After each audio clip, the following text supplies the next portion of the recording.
Ingat pesan ibu, pakai maskermu, cuci tangan pakai sabun, jangan sampai tertular. Ingat selalu pesan ibu, jaga jarakmu, hindari kerumunan, jaga keluargamu.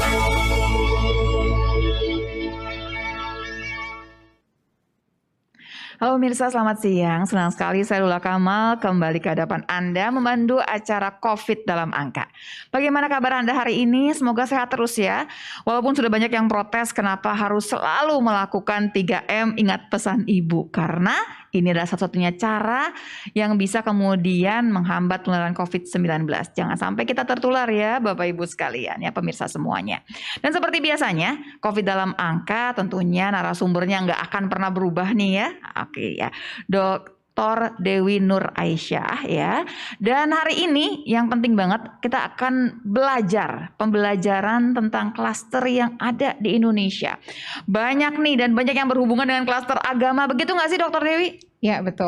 Hari ini kita akan bahas lebih ke arah kegiatan keagamaan atau mungkin terkait dengan rumah ibadah. Akan lebih banyak di sana. Ternyata klaster kita macam-macam ceritanya, bukan cuma barangkali ngebayangin pasti pengajian atau tahlilan, masih banyak yang lain begitu ya. Kita mulai dari mana Dr. Dewi? Oke, yang pertama mungkin kita akan ngebahas terkait dengan kenapa sih akhirnya muncul klaster itu atau muncul penularan.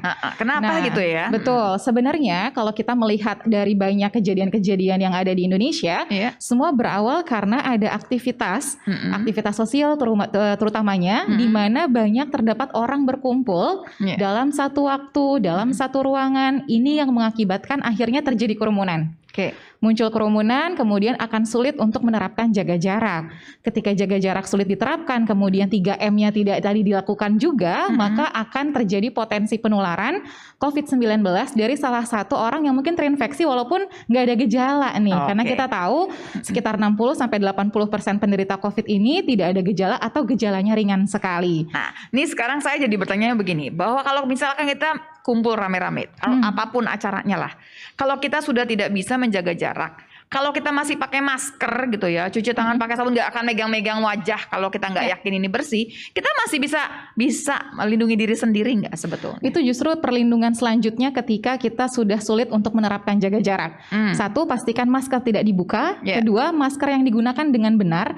Yang ketiga, bahannya juga harus sesuai dong, sesuai dengan bagaimana kemampuan filtrasinya. Ini pasti juga akan sangat mempengaruhi. Dan yang keempat, itu yang paling penting, jangan sampai menyentuh wajah dengan tangan yang belum dibersihkan. Oke, jadi pemirsa nih ceritanya jadi banyak nih sebetulnya, bahwa kita bukan bicara saja bahwa kita akan berkerumun, tapi di kerumunan tersebut ternyata banyak sekali kemudian tidak pakai masker. Banyak sekali kemudian yang pegang wajah tanpa disadari barangkali ya. Oke, silakan Dr. Dewi. Nah, selanjutnya hari ini kita mau belajar sama-sama nih Dr. Lula. Kita akan berbicara mengenai generasi penularan. Sebelum saya berbicara terkait dengan flashback, klaster-klaster apa yang pernah kita lihat dan menjadi pembelajaran, jangan-jangan asal mula klaster perpindahan satu orang ke daerah yang lain mengakibatkan penambahan kasus di sana. Yang pertama saya akan mengajak masyarakat Indonesia untuk memahami apa sih yang dimaksud dengan generasi penularan pada saat dilakukan kontak tracing atau pelacakan kontak pasien positif COVID-19. Dr. Dewi, saya kalau mendengar generasi kesannya itu generasi penerus bangsa gitu kayaknya ya gitu ya, yang bagus-bagus. Tapi ini adalah generasi penularan. Generasi penularan. Negatif dong jadinya ya. Betul. Jadi ini kalau nanti ada yang berbicara, oh iya nih karena sudah dilakukan penelusuran sampai generasi ketiga. Apa sih maksudnya generasi ketiga? Apa sih generasi kedua? Nah biar ini jelas ya. Kita gambarkan pelan-pelan. Yang pertama, ini kita tahu yang warna merah pertama di ujung kiri, kita sebut dengan index cases atau primary cases atau kasus pertama nih. Ini sumbernya nih. Sumbernya nih, ada satu orang yang positif nih. Ini masih generasi 0 sebenarnya.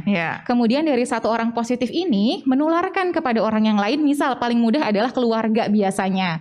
Keluarga yang tinggal serumah, kerabat dekat. Maka ini muncul penularan yang disebut dengan orang-orang yang tertular dari pasien pertama. Ini masuk sebagai generasi 1. Baik. Setelah dilakukan penelusuran kontak lagi, kenapa akhirnya penyelidikan epidemiologi dan kontak tracing itu sangat penting untuk melihat pattern ini, untuk melihat pohon dari penyebaran kasus.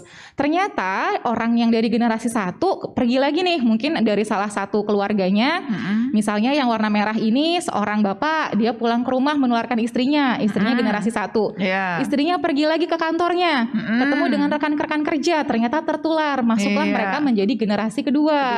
Jadi generasi kedua ternyata mereka berinteraksi lagi nih dengan orang-orang di sekitar misalnya. Ini masuk ke generasi ketiga. Dan ini gambarannya sederhana aja nih ya pemirsa ya. Bisa lebih dari 2, bisa jadi 10, bisa jadi generasi 20. Satunya bisa 10, generasi 2-nya masing-masing bisa 10 lagi. Sudah berapa banyak tuh sebetulnya. Itu kenapa akhirnya kontak tracing dilakukan untuk meminimalisir adanya penularan dari pasien positif satu orang ke orang yang lain.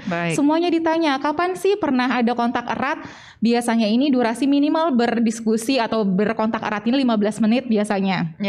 Ini kita tanyakan, kemudian frekuensinya berapa kali, siapa aja sih yang sebenarnya mungkin, oh iya saya pernah ngobrol nih sama si A 1 jam, oh iya pakai masker atau nggak pakai masker, ini akan juga mempengaruhi, tapi penelusuran kontak erat masih akan dilakukan. Jadi tadi sudah memahami nih generasi 1, 2, 3 itu seperti apa.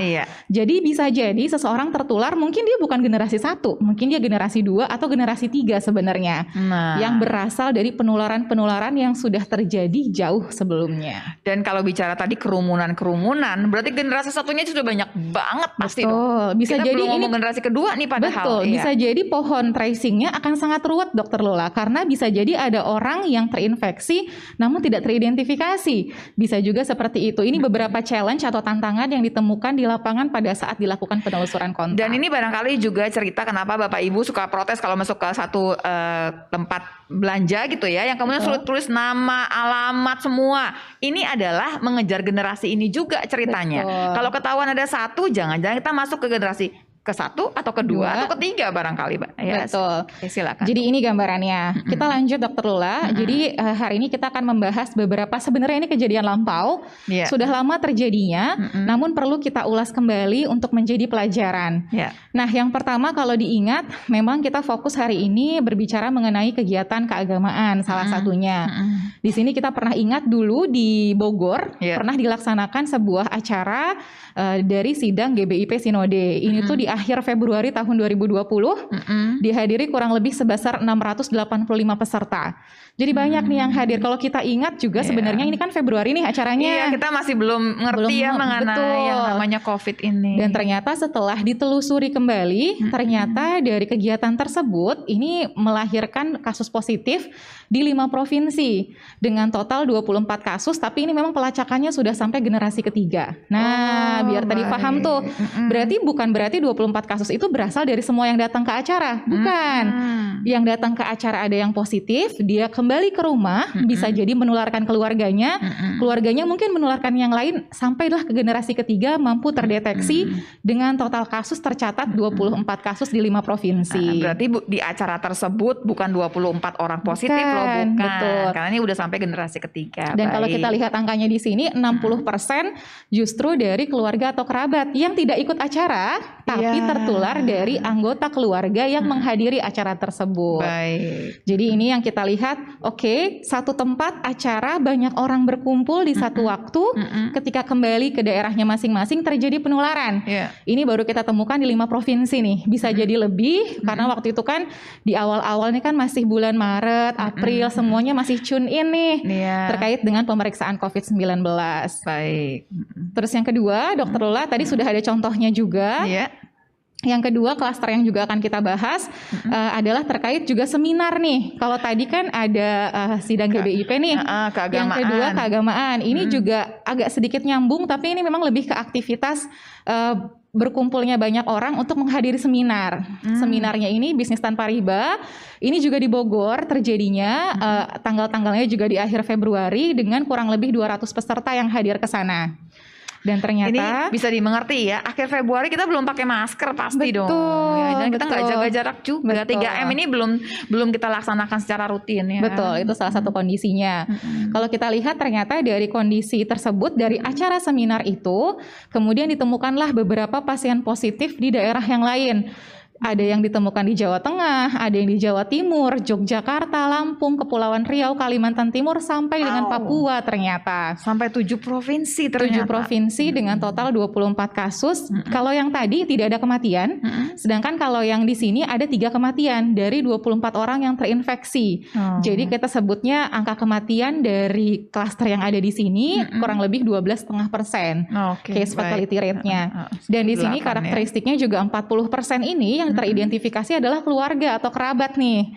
Dan ini juga sudah sampai ditelusuri ke generasi ketiga. Nah, ini jadi gambarannya nih, kalau kebayang satu titik semua orang balik ke rumahnya lagi gitu ya, setelah menghadiri acara yang kumpul bersama-sama, mampu menularkan di daerah tersebut nantinya. Dan repot sekali waktu kemudian barangkali yang tertular misalkan ibunya ditanya, pernah pergi-pergi nggak? Tidak, pasti jawabnya gitu ya. Betul. Karena itu memang yang tracing ini memang harus jeli nih, siapa saja yang barangkali keluar kota atau semua ya. Betul.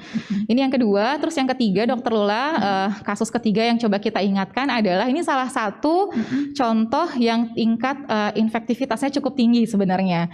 Jadi pernah terjadi ada pertemuan juga di daerah Lembang. Ini di awal Maret. Jadi ini ingat lagi ya, masih di akhir Februari, awal Maret, dengan dihadiri kurang lebih 637 peserta, dan ternyata setelah ditelusuri ada 226 kasus yang muncul. Sepertiganya loh, Sepertiganya, betul. Jadi memang cukup tinggi angka yang terjadi di sini.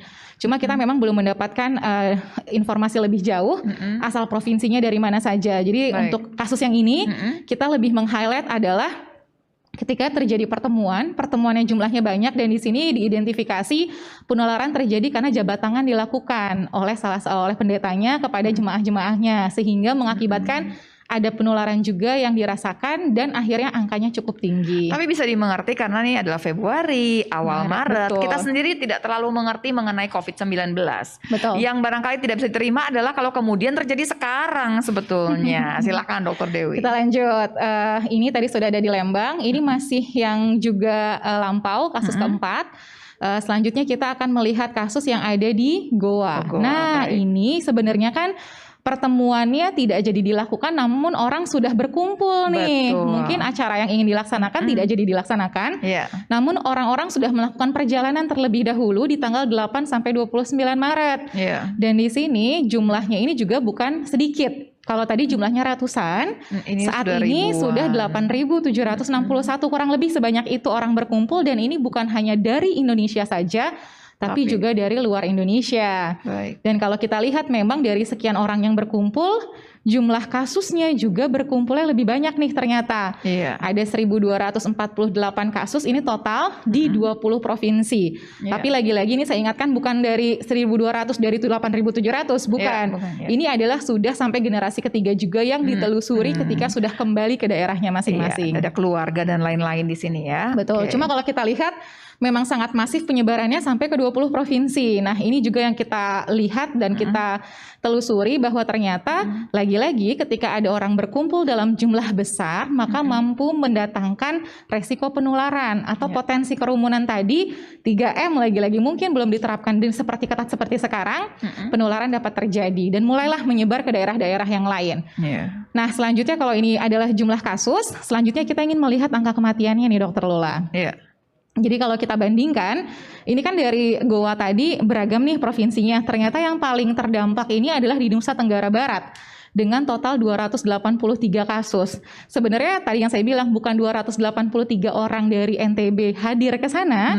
Namun ketika ada anggotanya yang pergi ke sana, balik kembali ke daerah tempat tinggalnya, kemudian terjadi penularan generasi 1, 2, 3, 4 dan terus berjalan. Memang agak sulit barangkali ya bisa memprediksi siapa yang akan lebih banyak. Misalkan gini, satu orang berangkat, kemudian barangkali di keluarganya ada 20 orang tinggal satu rumah. Bisa 20-20-nya kena dong dengan sendirinya ya. Betul. Dan kalau di sini kita lihat memang daerah provinsi yang paling banyak terdampak, terpapar, dan ternyata laju penularannya cukup tinggi. Ini ada di Nusa Tenggara Barat, kemudian Jawa Tengah, Kalimantan Timur, Kalimantan Selatan, dan Papua Barat. Papua Barat dapat 102 kasus dari klaster Goa ternyata. Nah, ini juga harus kita pahami. Ternyata ketika ada mobilitas penduduk, kerumunan, kemudian ada ketidakpatuhan dengan 3M, balik ke daerah mungkin bukan kita sendiri nih yang akhirnya terkena. Keluarga kita, kemudian ada kolega kita, bahkan mungkin orang yang tidak kenal karena orang yang kita kenal tertular kemudian menularkan lagi. Baik. Jadi jelas ya di sini sebetulnya. Padahal kalau dilihat, kalau kepadatan kan tidak terlalu padat di sana sebetulnya. Ini lebih ke arah orang-orang terdekat sebetulnya ya. Betul. Kena ya. Dan ini totalnya dari klaster goa tersebut mengakibatkan kematian sebanyak 27 kematian. Jadi lagi-lagi pasti akan ada dampak. Bisa jadi yang berpergiannya sehat namun menularkan kepada orang yang punya resiko. Misalnya mereka yang sudah berusia lanjut atau mungkin mereka yang memiliki kondisi komorbid, malah fatalitasnya tinggi di mereka. Nah, jadi kita memang punya kewajiban jangan sampai kita menjadi sumber penularan bahkan mengakibatkan kematian pada orang lain. Sedih sekali kalau kita terkena, tapi lebih sedih lagi kalau kita jadi generasi penularan tadi. Betul. Kita lanjut Dokter Lula. Ini sepertinya sudah hampir study case yang terakhir. Kalau tadi kita sudah bergerak dari mulai Februari, Maret, kemudian kita juga ingat salah satu daerah yang ternyata memang juga mengakibatkan penularan, kondisinya pada saat itu adalah sebuah pesantren. Tapi memang cukup banyak karena memang kalau tadi dari goa ini bisa menyebarkan sampai 2 negara. Di sini kita mengidentifikasi juga dari pesantren yang ada di Jawa Timur ini mengakibatkan penularan juga di negara lain. Tapi di daerah yang lain ini totalnya sampai 193 kasus di 6 provinsi lebih dari 14 kabupaten kota. Bahkan ada banyak beberapa kabupaten kota yang sebelumnya tidak ada kasus COVID-19 namun menemukan kasus COVID-19 dikarenakan ada misalnya santri yang kembali ke daerah rumah, kemudian ternyata dan kebanyakan karena mereka muda nggak punya gejala sebenarnya. Betul. Jadi lagi-lagi kita harus pahami karakteristik dari COVID-19, potensi penularan yang dapat terjadi dan lagi-lagi 3M ini doang nih yang bisa melindungi kita dari penularan atau menularkan kepada orang lain. Betul. Jadi kalau kita lihat dari kondisi ini memang penyebarannya dari satu daerah ini bisa hampir ke seluruh Indonesia gitu ya, ke daerah-daerah yang ada, mau dia di Pulau Kalimantan, di Pulau Sulawesi, atau mungkin dia di Pulau Sumatera, ini semua dapat terdampak lagi-lagi. Dan ini kasus ini juga mencerminkan penularan yang sebelumnya mungkin daerah-daerah yang belum ada kasus menjadi ada kasus karena ditemukan klaster penularan yang mungkin sumbernya berasal dari satu titik saja. Baik. Seperti itu. Nah, kita lanjut lagi. Tadi sudah ada beberapa kasus, sekarang kita bawa yang terupdate nih Dokter Lula. Ini yang baru-baru kejadian berarti ya? Kalau ini kumulatif dulu, setelah itu akan saya bawa berdasarkan waktu. Jadi saat ini kita coba melihat kalau tadi beberapa kondisi pelajaran yang bisa kita ambil dari beberapa aktivitas yang mengumpulkan orang dalam jumlah yang banyak. Saat ini adalah contoh pertemuan kasus yang ditemukan oleh Dinkes Provinsi DKI Jakarta yang dikategorikan ke dalam rumah ibadah, kegiatan keagamaan, asrama maupun pesantren. Nah, ini secara kumulatif dikumpulkan data sejak bulan Mei sampai dengan November 2020. Untuk rumah ibadah dan kegiatan keagamaan ini total terdapat 17 klaster dengan total 236 kasus. Ini tidak pandang bulu nih di mana aja sebenarnya. Lagi-lagi ketika dilaksanakan adanya jumlah orang bertemu dengan jumlah yang banyak, protokol harus diterapkan, kalau tidak dapat berimbas pada terjadinya penularan. Dan ini bulan Mei ya hitungannya ya. Berarti sejak Mei sampai dengan November. Kita sudah biasa dengan 3M tentunya ya. Betul. Kalau yang tadi sebelum ini sudah di bulan Mei sampai dengan November. Satu hal yang ingin saya highlight sebenarnya adalah terkait dengan kegiatan keagamaan seperti tahlilan dan takziah. Kalau dulu di awal-awal itu kasusnya lebih banyak kegiatan keagamaannya karena tahlilan gitu ya. Sekarang lebih banyak karena takziah. Jadi ketika ada orang yang meninggal gitu ya, terus dilayat, ada mungkin entah jaga jaraknya diterapkan atau tidak. Di sini sudah ada 5 klaster yang ditemukan takziah dari kegiatan takziah di DKI Jakarta, sedangkan kegiatan tahlilannya hanya 2 dengan total jumlah kasus 69 kasus. Cukup banyak. Betul. Jadi nanti lagi-lagi ini pelajaran yang harus kita ambil adalah ketika melaksanakan kegiatan keagamaan, mau bentuknya seperti mengikuti pengajian misalnya, atau mungkin ada kegiatan seperti tadi melayat orang yang sudah meninggal misalnya, ini harus dipastikan protokol tetap diterapkan. Tidak bisa dengan kita merasa dia kan tetangga saya, dia juga bukan meninggal karena COVID misalnya. Ini tetap tidak boleh lengah dan harus tetap menerapkan 3M. Jadi kita ulang ya pemirsa ya. Jadi bahwa kita takziah ini, yang ditakziahkan ini adalah orang meninggal bukan karena COVID. Jadi mereka bukan tertular karena memang orang tersebut, bukan sebetulnya. Tapi memang kalau bicara orang meninggal kemudian bukan karena COVID, kita takziah, yang paling sering dikerjakan adalah bersalaman. Betul. Itu suka lupa rasanya. Betul. Ya. Nah, terus yang kedua, kalau tadi sudah ada di rumah ibadah dan kegiatan keagamaannya, yang kedua adalah ini sebuah kondisi environment, lingkungan yang memang di lingkungan itu tinggal banyak orang dalam waktu bersamaan. Nah, ini bisa kita lihat terjadi di asrama pendeta maupun di pesantren. Ini memang lingkungannya nih bisa jadi menerapkannya agak sulit atau memang tergantung lagi dari fasilitas yang ada dengan kondisi. sendirinya. Betul. Ya, tergantung fasilitas sekali ya. Nah, kalau kita ingat di sini memang jumlah klasternya ini ada 8 totalnya. Namun jumlah kasusnya bisa kita bandingkan tinggi. Artinya apa? Penularan akan semakin cepat terjadi ketika orang berkumpul dalam satu waktu, lingkungannya itu saja, mungkin ventilasi udaranya ya begitu.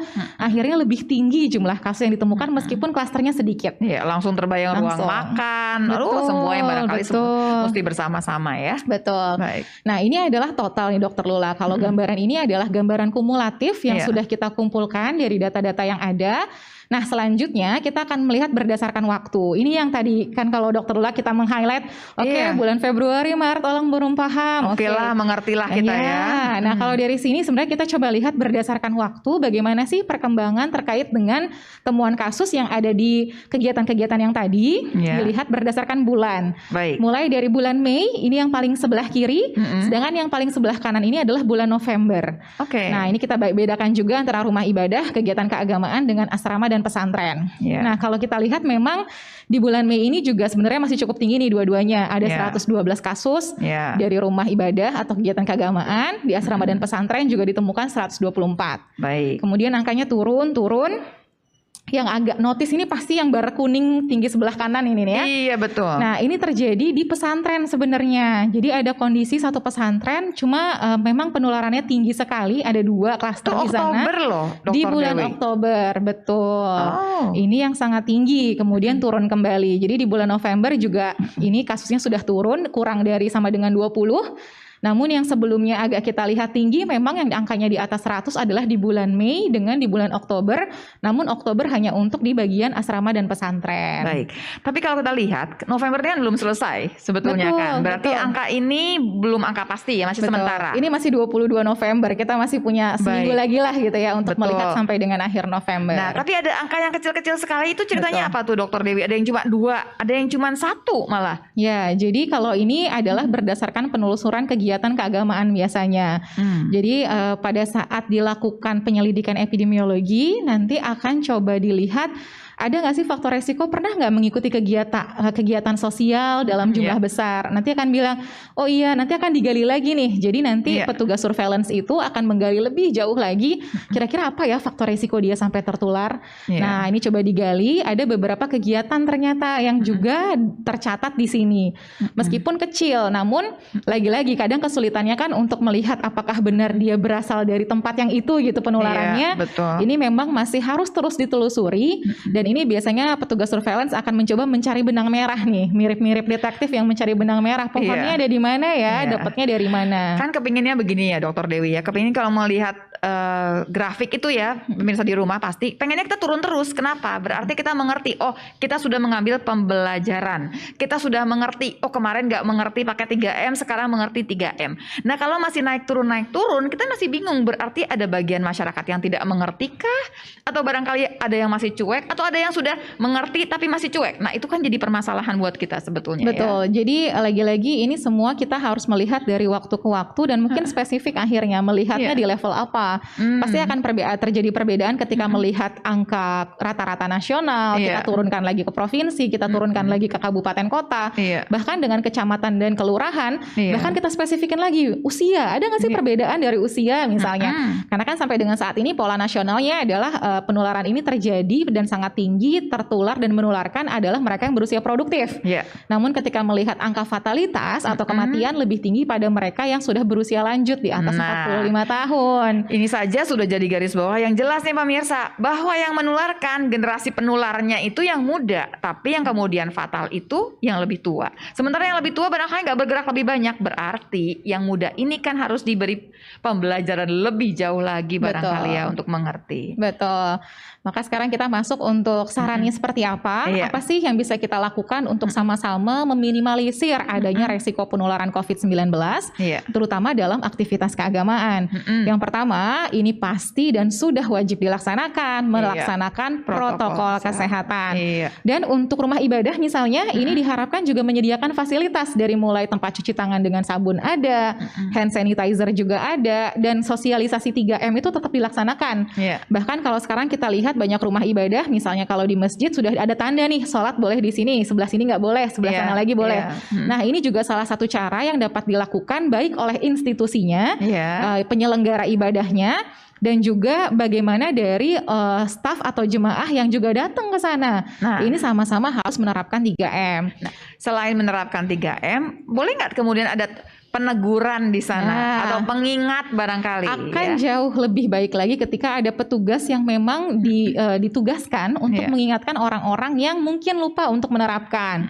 Seperti yang kedua nih Dokter Lula, ini ketika sedang berada di rumah ibadah yang pasti dia adalah sarana publik ya, bukan pribadi, masker harus selalu digunakan. Maka ketika ada petugas pasti akan lebih mudah untuk mengingatkan, wajib ya maskernya digunakan. Nah, jadi ini juga wajib kita lakukan ketika kita sedang ingin melaksanakan ibadah, mungkin ada yang pergi ke rumah ibadah, masker ini wajib dipakai dan tidak boleh dilepaskan. Dan tadi kemarin juga sudah kita ingatkan, bahan maskernya nih yang dilakukan, yang kita gunakan. Jangan sampai bahannya ini tidak sesuai atau tidak punya kemampuan untuk filtrasi sama sekali. Minimal berbahan katun 3 lapis. Kemudian yang ketiga, ini juga salah satu hal yang dapat dikerjakan oleh penyelenggara ibadahnya, yaitu mulai dari intensifkan pembersihan, proses desinfeksi, dan juga ventilasi udara dipastikan berjalan dengan lancar. Kalau misalnya ada beberapa kegiatan nih, misalnya jam 1 ada kegiatan seminar di gereja, itu pastikan punya waktu untuk jeda dibersihkan dulu sebelum masuk jeda kegiatan berikutnya. Nah, saya ingin mengingatkan gini Bapak Ibu sekalian, walaupun sudah dilakukan desinfeksi, semua dibersihkan, bukan berarti protokol kesehatannya bisa dilonggarkan. Enggak juga. Jadi sebetulnya yang masker yang semua ini jalan terus. Sementara ini dijalankan juga. Dua-duanya tetap harus berjalan Dokter Lula. Jadi ini adalah ada kewajiban kita sebagai masyarakat juga yang ingin melaksanakan kegiatan keagamaan. Yang kedua dari institusinya juga harus memberikan penunjang untuk melaksanakan. Oke, kita lanjut yang keempat. Ini juga pasti penting sekali adalah memastikan jaga jarak. Ini paling sulit rasanya. Ini rasanya paling sulit. Biasanya mungkin sudah ditempati nih, mau masuk ke gereja ini boleh duduk nih, nggak boleh duduk, boleh duduk. Atau masuk ke masjid, oke, ini boleh sholat di sini, sebelahnya nggak boleh. Tapi kadang penumpukan itu terjadi pada saat kedatangan atau kepulangan. Apalagi ketika acaranya sudah pasti jamnya berapa. Misalnya sholat Jumat atau mungkin ada kegiatan ibadah yang jamnya juga sudah pasti. Karena biasanya semua mepet-mepet waktu ya datangnya ya. Jadi kita harus pastikan tadi memastikan 3M itu dilaksanakan ketika jaga jaraknya sudah sulit. Mungkin pada saat ibadahnya bisa. Tapi pada saat kedatangan atau kepulangan lebih baik misalnya kepulangan menunggu sebentar sampai dengan agak kosong. Pada saat kedatangan masker harus digunakan, hand sanitizer selalu digunakan, sering-sering. Ini adalah hal yang bisa kita lakukan. Dan kalau sudah tahu sering terjadi penumpukan, ya datangnya lebih cepat barangkali ya. Betul. Yang kelima adalah ini harus menggunakan alat ibadah sendiri. Atau kadang kan ketika di gereja mungkin ada yang biasa di-sharing bersama, ini harus diminimalisir. Bawa sendiri saja sehingga tidak ada tukar-menukar. Tukaran sejadah dong misalnya atau tukaran ini tidak boleh. Bawa sendiri-sendiri, gunakan alat ibadah milik pribadi. Dan yang terakhir adalah kita harus memastikan kesehatan dari staf yang ada di rumah ibadah maupun jemaah yang hadir dalam kegiatan. Kalau bisa online saja. Baru saya mau tanya, kok Dokter Dewi tahu sih sih pertanyaan saya, karena tadi dikatakan ada takziah, ada tahlilan. Betul. Apakah sebaiknya sekarang kita bikin online saja atau bagaimana? Jadi kan memang ada kegiatan yang bisa dilakukan dengan online. Misalnya kalau di gereja kan ada seminar, ibadah juga masih bisa dilakukan secara online. Kalau sholat Jumat kan tidak mungkin. Baik. Atau untuk intinya pada kegiatan-kegiatan keagamaan yang memang kondisinya ini pertama kita lihat prioritas. Sholat Jumat itu wajib misalnya. Bahkan MUI sudah mengeluarkan ketika terjadi pandemi pun tidak apa-apa karena kondisi tidak memungkinkan, ini juga tidak apa-apa gitu untuk dilaksanakan diganti dengan sholat zuhur. Kemudian kalau misalnya kegiatan tahlilan atau takziah lebih baik jumlahnya dibatasi karena kan sebenarnya tidak ada requirement harus dihadiri 100 orang, itu nggak ada sebenarnya. Dan itu tetap bisa kita sampaikan doanya dengan cara yang baik, dengan kepercayaannya masing-masing, tapi perhatian itu tetap kita berikan. Kan bisa kita mengirimkan sesuatu kepada orang yang sedang berduka misalnya. Betul. Untuk menunjukkan kita juga memiliki rasa bela sungkawa. Ada banyak cara yang bisa kita lakukan sekarang tanpa mengurangi nilai ya. Tidak mengurangi maknanya. Tanpa mengurangi makna dan nilai keprihatinan yang juga kita berikan. Termasuk tahlilan. Jadi beberapa hal yang bisa digantikan saat ini dan saya rasa itu kan pilihan ya Dokter Lula. Tapi ketika kita menghindari mudorot atau keburukan itu jauh lebih baik daripada mengambil manfaat. Itu prinsipnya. Iya. Jadi pemirsa, berkali-kali kita ingatkan di sini hati-hati dengan keamanan yang semu. Misalkan kemarin sempat tahlilan nggak masalah kok, nggak tertular. Atau kemarin sempat takziah nggak apa-apa kok. Itu hati-hati, tetap saja tidak boleh bersalaman. 3M-nya harus dilaksanakan. Begitu juga untuk Anda semua yang berwisata atau barangkali kemudian kumpul-kumpul karena ada acara keluarga, tetap harus protokol kesehatan dilaksanakan. Hati-hati dengan keamanan semu. Waktu kemarin kita tidak tertular barangkali itu keberuntungan. Tapi ke depannya tetap harus ikhtiar, harus ada usaha untuk kita selalu terlindung dari COVID-19. Dr. Dewi sudah sampai di penghujung acara. Terima kasih banyak. Pembelajaran kita banyak sekali sebetulnya dari klaster yang sudah ada di Indonesia. Mudah-mudahan ini jadi bekal kita nih pemirsa, supaya ke depannya nanti kita tidak tertular COVID-19. Sebentar lagi vaksin akan tiba, oke? Dari sekarang sampai vaksin disuntikan kepada kita memiliki kekebalan tersebut. Ada 3M yang harus kita kerjakan. Ingat pesan Ibu, dari memakai masker, menjaga jarak, sampai mencuci tangan pakai sabun. Jadi pemirsa, siap-siap sehat terus ya, siap-siap untuk vaksinnya dan selalu ingat pesan Ibu 3M tersebut. Terima kasih banyak Dr. Dewi, sampai ketemu lagi ya. Pemirsa, sampai ketemu lagi tentunya di dialog berikutnya. Salam.